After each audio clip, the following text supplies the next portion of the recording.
thank you all for coming, and for here for the launch of our election administration website, tbavotes.com. I'd like to acknowledge Graham Double and Terry from Moto in back, the firm that's assisted us in developing our communication strategy for the 2014 election. And so we're going to start off with a short video, and then we'll introduce you to the website and walk you through some of its key features and mention some of the upcoming key dates and stuff around the election.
Okay, so this is a taste of the colors and some of the features of our website.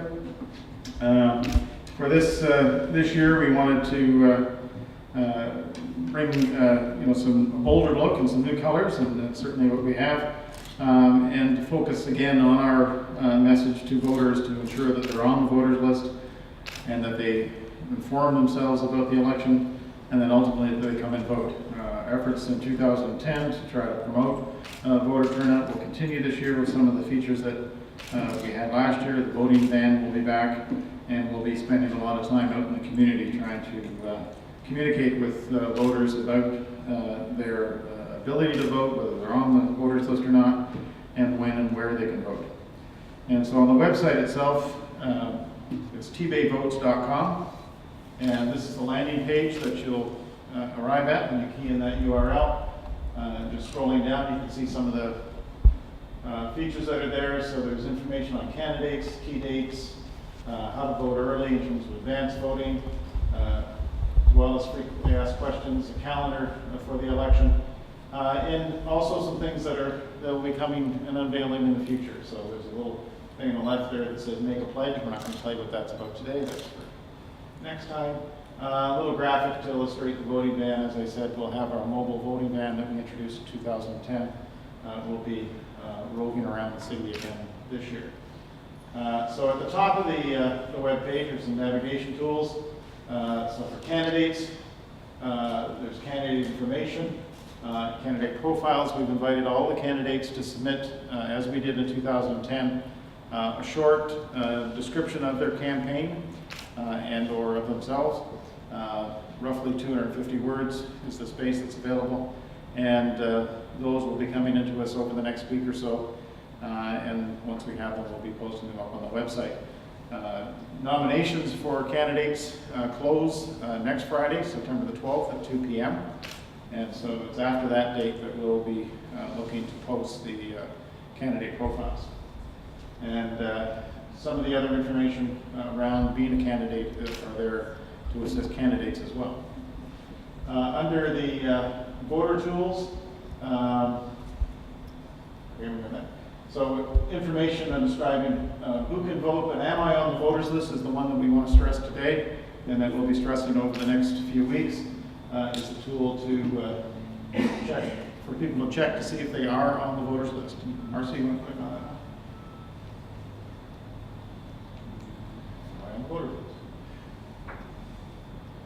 So it's a really straightforward tool.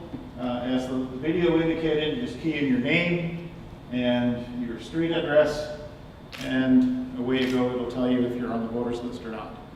And if you're not, then there's a tool that you can use to begin to enter your information onto the voters list.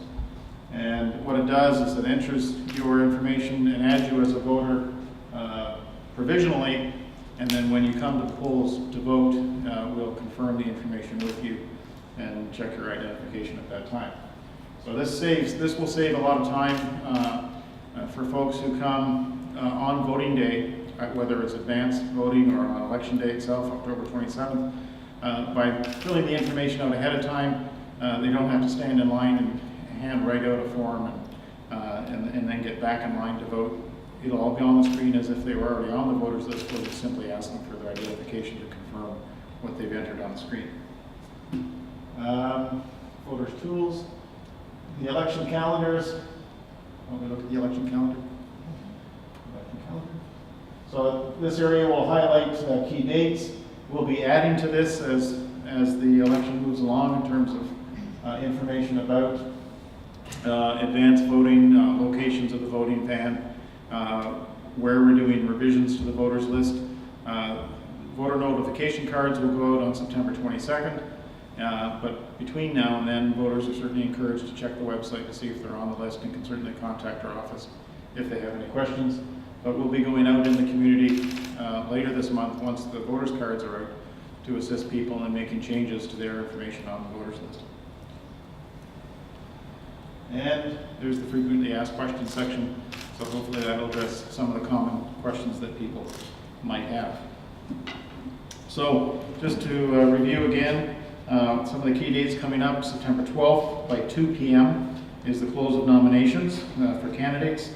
Our website is now live, and the tool and voters list are live, so people can check to see if they're on the voters list. Voter notification cards will be mailed, start mailing on September 22nd, and so folks will receive those in the mail during that week, and thereafter have that reminder to check to make sure that their information is correct and identify where their polling location is. What else? I guess that's it. Take any questions at this time.